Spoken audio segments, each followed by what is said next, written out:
Kalimantan Timur adalah salah satu provinsi di Indonesia yang menawarkan berjuta pesona budaya.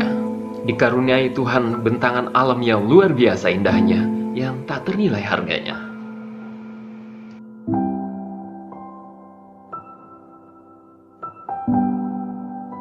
Kalimantan Timur merupakan wilayah dengan kepadatan penduduk terendah keempat di Nusantara dengan beribu kota provinsi, yakni kota Samarinda.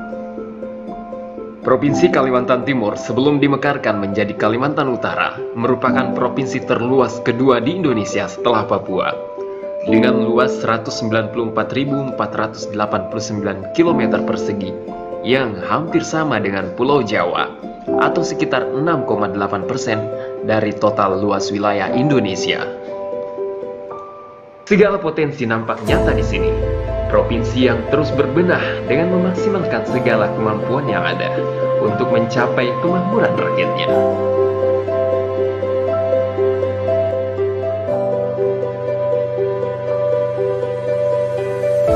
Dengan jumlah penduduk 3.478.883, terdapat 103 kecamatan dengan 841 desa.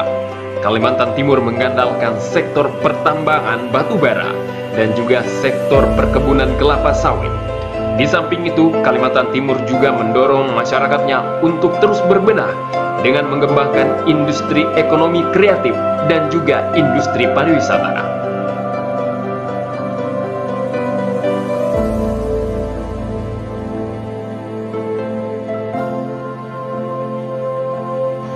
Salah satu bentuk keseriusan yakni mendorong industri rumahan dari sektor laut. Mengingat Kalimantan Timur memiliki potensi laut yang cukup luas yang akan dikembangkan, yakni berkisar 25.656 km persegi. Untuk meningkatkan produksi olahan, peningkatan sumber daya manusia gencar dilakukan berupa pelatihan-pelatihan. Kendala utama yang dihadapi adalah minimnya peralatan produksi. Saat ini, semua kabupaten berbenah, menemukan potensi dan mengembangkan produk unggulan, berbagai bentuk kemasan dan inovasi. Sebagai usaha ekonomi pedesaan yang terbukti mampu menciptakan ekosistem baru yang lebih progresif. Daerah saat ini lebih mandiri, perlahan tumbuh sebagai kekuatan baru perekonomian negeri, baik makro maupun mikro. Seperti beberapa daerah di Kalimantan Timur yang telah sukses mendorong UMKM dari berbagai bentuk usaha, di antaranya Kabupaten Berau,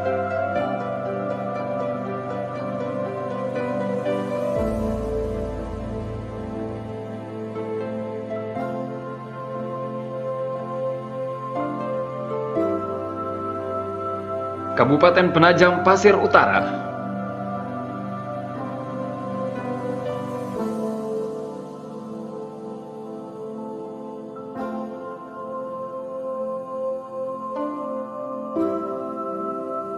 Kota Samarinda,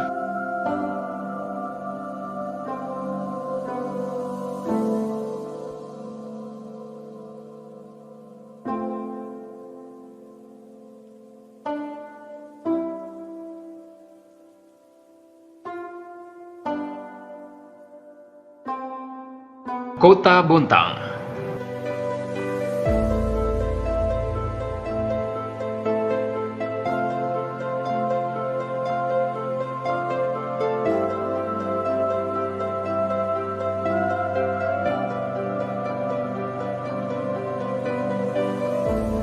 Kabupaten Mahakam Hulu,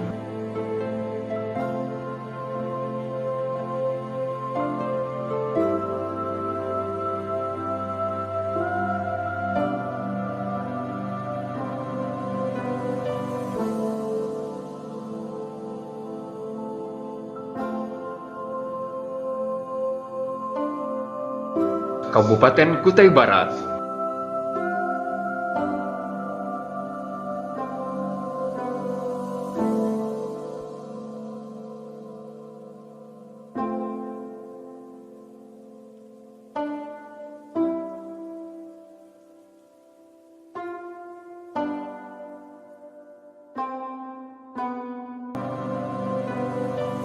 Kabupaten Kutai Timur,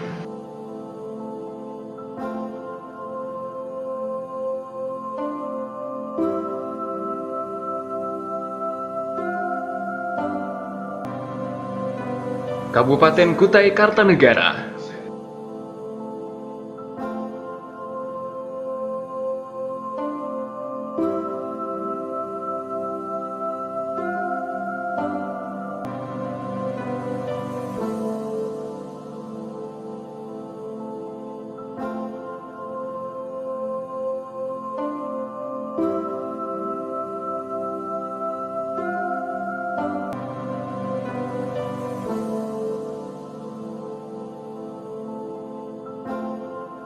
Kabupaten Pasir.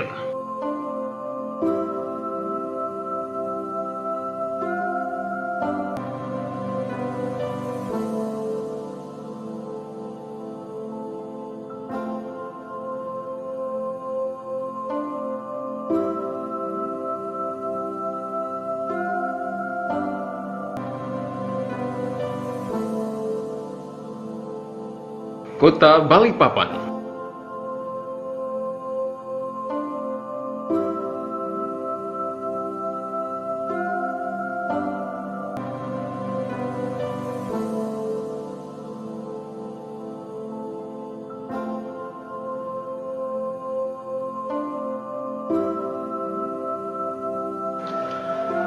Upaya yang tidak kenal lelah dilakukan para pengusaha, seperti melakukan inovasi, memperkenalkannya, hingga sampai menembus pasar dunia. Nama saya Rusmiati, saya biasa dipanggil Ati. Saya adalah pemilik jamu Zenfin. Usaha saya berlokasi di Berau, Kalimantan Timur. Dan ini adalah proses produksinya.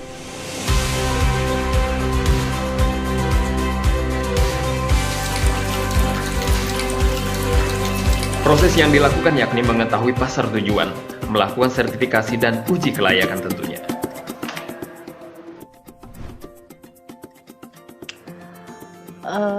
Persyaratan untuk bisa menembus pasar internasional, pertama yang harus kita persiapkan adalah produk. Terus kemudian yang pasti legalitas ya, yang paling penting legalitas. Kalau untuk kuliner itu yang paling penting adalah uji labnya. Misalkan minimal itu harus BPOM, halal wajib.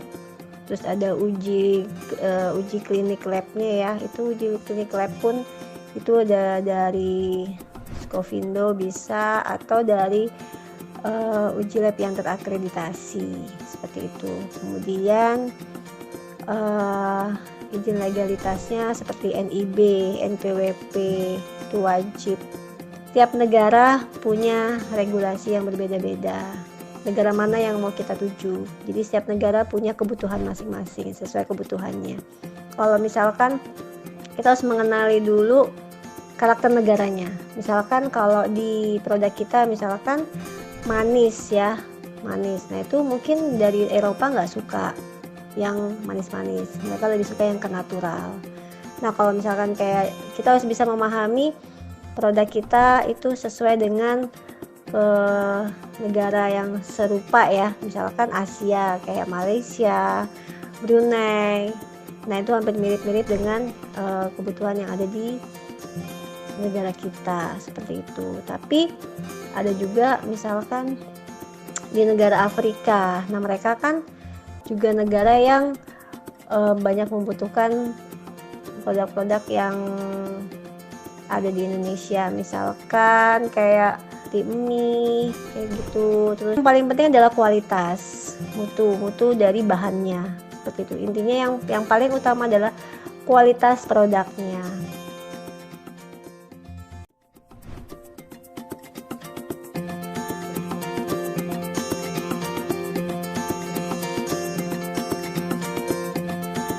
Hal ini sejalan dengan visi dan sikap mantan Presiden Soekarno, visi ekonomi mandiri, berdikari, mobilisasi rakyat untuk meningkatkan produksi dan swasembada.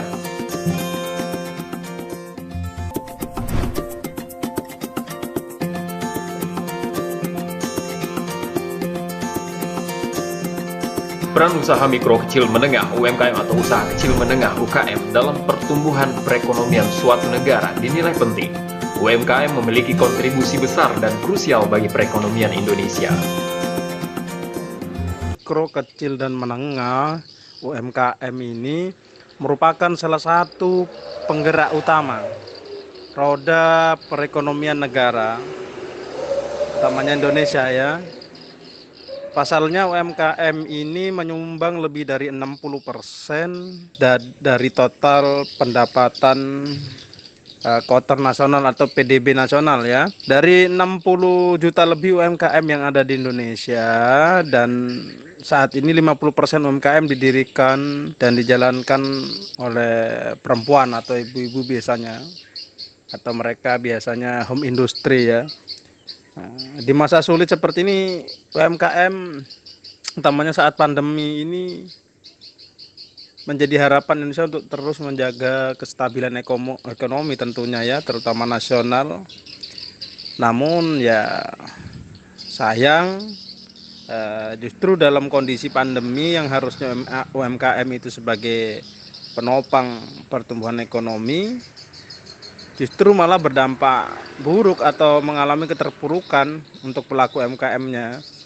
Ya, salah satu cara bagi UMKM untuk dapat bertahan di masa pandemi ini mungkin dengan mengadopsi digitalisasi ya, karena saat ini mungkin kita sudah masuk ke era digitalisasi. Jadi sistem penjualan tidak lagi tradisional konvensional, tapi mengikuti perkembangan teknologi ya. Menurut data Kementerian Koperasi dan Usaha Kecil Menengah, tingkat keberhasilan UMKM untuk mengoptimalisasi digitalisasi hanya sebesar 5%. Pemerintah dengan seluruh stakeholder yang ada tetap berusaha bagaimana itu bisa kita lakukan dan kita bisa menerobos pasar, utamanya di era digitalisasi ini.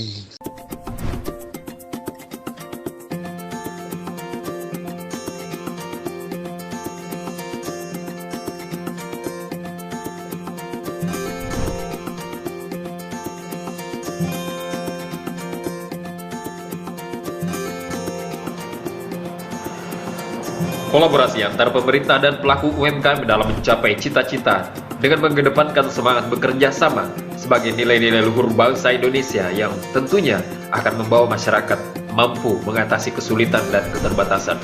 Kita percaya dengan keadaan Kalimantan Timur khususnya dan Indonesia pada umumnya mampu berbicara banyak di kancah ekonomi dunia.